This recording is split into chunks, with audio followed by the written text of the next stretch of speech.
వే gold trusted gold buyers మీరు తాకట్టు పెట్టిన బంగారాన్ని విడిపించి ఈ రోజు ఉన్న మార్కెట్ ధరకు కొనబడను. కర్ణాటకలో ఘోర రోడ్డు ప్రమాదం జరిగింది. ఆగి ఉన్న కంటైనర్ లారీని ఢీకొట్టింది ఆటో రిక్షా. ప్రమాదంలో 6 వలస కార్మికులు దుర్మరణం పాలయ్యారు. చిక్బళ్ళాపూర్ జిల్లా బాగేపల్లి సమీపంలో ఈ ఘటన జరిగింది. కూలి పనులు ముగించుకుని వెళుతూ ఉండగా ప్రమాదం జరిగినట్లుగా తెలుస్తోంది. ఢీకొన్న ధాటికి పూర్తిగా ఆటో నుజ్జునుజ్జైపోయింది. ఘటనా స్థలానికి పోలీసులు చేరుకున్నారు. మృతదేహాలను పోస్టుమార్టంకు అధికారులు తరలించారు. ప్రమాద కారణాలపై దర్యాప్తును ప్రారంభించారు అధికారులు. దీనికి సంబంధించి మరిన్ని అప్డేట్స్ మా కరెస్పాండెంట్ మల్లికార్జున్ అందిస్తారు. మల్లికార్జున్, ఘోర ప్రమాద ఘటన చిక్బళ్ళాపూర్ దగ్గర చోటు చేసుకుంది. ఏంటి అప్డేట్స్? దీనికి సంబంధించి అధికారులు ఏం చెప్తున్నారు? కర్ణాటక రాష్ట్రంలో ఏదైతే ఘోర రోడ్డు ప్రమాదం జరిగింది, మనం చూసుకుంటే చిక్బళ్ళాపూర్ జిల్లా బాగేపల్లి సమీపంలో కూడా కూలీలతో వెళ్తున్నటువంటి ఆటో ఒక్కసారిగా ఆగి ఉన్న కంటైనర్ లారీని ఢీకొట్టడం జరిగింది.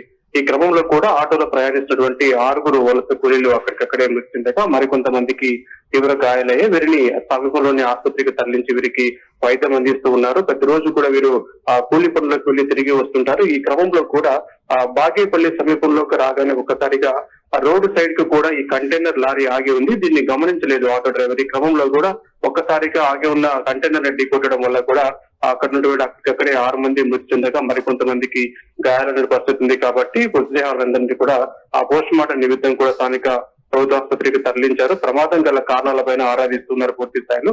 ఎవరు నిర్లక్ష్యం ఉంది అంటే ఎందుకు ఎంత స్పీడ్ తో పూర్తిగా ఢీకొట్టాడు అలా కంటైనర్ దానిపైన. ఎందుకంటే ఆటో అంతా కూడా ఒక పూర్తి స్థాయిలో అయినటువంటి పరిస్థితి చూస్తే చాలా వేగంగానే ఆటో డ్రైవర్ పూర్తి స్థాయిలో ఆ కంటైనర్ ఢీకొట్టాడు అని చెప్పేసి కూడా ప్రాథమికంగా పోలీసు అధికారులు చెప్పారు. కాబట్టి పూర్తి స్థాయిలో ఏం జరిగిందనే దానిపైన కూడా ఖచ్చితంగా పోలీసు అధికారులు కేసు నమోదు చేసుకుని దర్యాప్తు చేస్తున్నారు. వీరు వలస కూలీలు పూర్తిగా ఒక ప్రాంతం నుంచి ఇంకో ప్రాంతానికి వెళ్లి అక్కడ కూలీ పనులు చేసుకుంటూ జీవించేటువంటి వారు ఈ రోజు పూర్తి స్థాయిలో పనికి వెళ్లి తిరిగి వస్తున్న క్రమంలో కూడా ఆటో డ్రైవర్ చేసినటువంటి నిర్లక్ష్యానికి కూడా ప్రాణాలు కోల్పోవాల్సినటువంటి పరిస్థితి నేపథ్యంలో కూడా ఆ సంఘటన ప్రాంతానికి పోలీసు అధికారులు చేరుకున్నారు. ప్రమాదం ఎలా జరిగిందని దానిపైన కూడా ఎవరైతే ఈ ప్రమాదం నుంచి బయటపడ్డారో వారి నుంచి వివరాలు కూడా సేకరిస్తున్నారు. వారిని కూడా సమీపంలో ఉన్నటువంటి ఆసుపత్రికి తరలించి వారు కూడా వైద్యం అందిస్తున్నారు. కాబట్టి ప్రమాద వివరాలను వాళ్ళకు తెలుసుకున్న తర్వాత ఎవరు తప్పు ఉన్న దానిపైన కూడా పూర్తిగా దర్యాప్తు చేస్తున్నామని చెప్పేసి కూడా పోలీసు అధికారులు చెప్తున్నటువంటి పరిస్థితి. స్థానికులు అలాగే ప్రత్యక్ష సాక్షులు ఏం చెప్తున్నారు? ఇటీవల కాలంలో ఆ మార్గంలో తరచుగా జరుగుతున్నటువంటి ప్రమాదాలకు సంబంధించి కూడా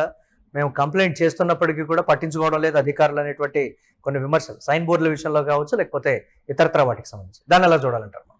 మరి పూర్తిగా కూడా మీరన్నట్లుగా ఇప్పుడు సైన్ బోర్డ్స్ కానీ లేకపోతే అనేక సందర్భాల్లో కూడా ఇదే మార్గం గుండా ప్రమాదాలు జరుగుతున్నప్పటికీ కూడా అధికారులు నిర్లక్ష్యం వహించడం వలన ఈ రోజు మరొకసారి ఈ ప్రమాదం జరిగింది. ముఖ్యంగా ఆ కంటైనర్ లారీ ఎందుకు రోడ్డు వైపున ఆగి ఉంచారు అనేది కూడా అంతుపట్టడం లేదు. ఎందుకంటే భారీ వాహనాలు నిత్యం రద్దీగా ఉన్నటువంటి వాహనాలు కూడా ఎక్కువగా ఆ ప్రాంతంలో తిరుగుతుంటాయి. ఈ క్రమంలో కూడా ఆగి ఆ కంటైనర్ లారీని ఎందుకు అక్కడ ఆపారు దానిపైన కూడా మనలు వ్యక్తమవుతున్నాయి. పూర్తిగా ఆ కంటైనర్ లారీ కనుక అక్కడ ఆగకపోయింటే పూర్తి స్థాయిలో ప్రమాదం జరిగింది కాదు.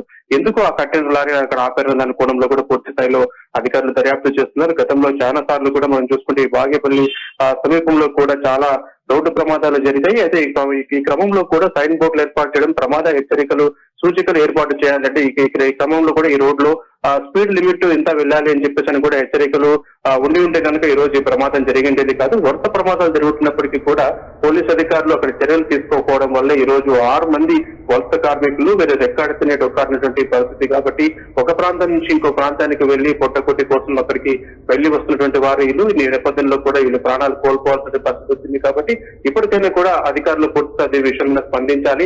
ఎక్కడైతే ఈ రోడ్డు ప్రమాదాలు జరుగుతున్నాయో ఆ ప్రమాదాల్లో దాని పట్ల కూడా జాగ్రత్త వహించి అక్కడ ఉన్నటువంటి సైన్ బోర్డులు కావచ్చు, ప్రమాద హెచ్చరిక సూచికలు ఏర్పాటు చేయాల్సినటువంటి అవసరం ఎంతైనా ఉందని చెప్పేసి కూడా ఆ స్థానికులు ఆరోపిస్తున్నారు. ముఖ్యంగా అధికారులకు నిర్లక్ష్యం కారణంగానే ఈ రోజు 6 మంది కూలీలు చనిపోయారు అని చెప్పేసి కూడా స్థానికులు కూడా ఆవేదన వ్యక్తం చేస్తున్నారు. కాబట్టి ఇప్పటికైనా అధికారులు స్పందించాలి. ఈ 6 మృతితోనైనా కూడా అధికారులు మార్పు రావాలని చెప్పేసి కూడా కోరుకుంటున్నారు. Right, thanks for updates Mallikarjun. కర్ణాటకలో ఘోర రోడ్డు ప్రమాదం చోటు చేసుకుంది. యూటీవీ స్క్రీన్ మీద ఎక్స్క్లూజివ్ గా విజువల్ చూస్తున్నాం. దీనికి సంబంధించి ఆగి ఉన్నటువంటి కంటైనర్ లారీని ఆటో రిక్షా ఢీకొట్టింది. ఈ ప్రమాదంలో 6 వలస కార్మికులు దుర్మరణం పాలయ్యారు. చిక్బళ్ళాపూర్ జిల్లా బాగేపల్లి సమీపంలో ఈ ఘోర ఘటన చోటు చేసుకుంది. కూలి పనులు ముగించుకొని వెళ్తూ ఉండగా ఈ ప్రమాదం జరిగినట్లుగా కూడా అధికారులు చెప్తున్నారు. అయితే ఆటో ఢీకొన్నటువంటి ధాటికి పూర్తిగా నుజ్జునుజ్జైపోయింది. ఘటనా స్థలానికి పోలీసులు చేరుకున్నారు. మృతదేహాలను పోస్ట్ మార్టం కోసం అధికారులు తరలించారు. ప్రమాద కారణాలపై అక్కడ దర్యాప్తు ప్రారంభించారు అధికారులు.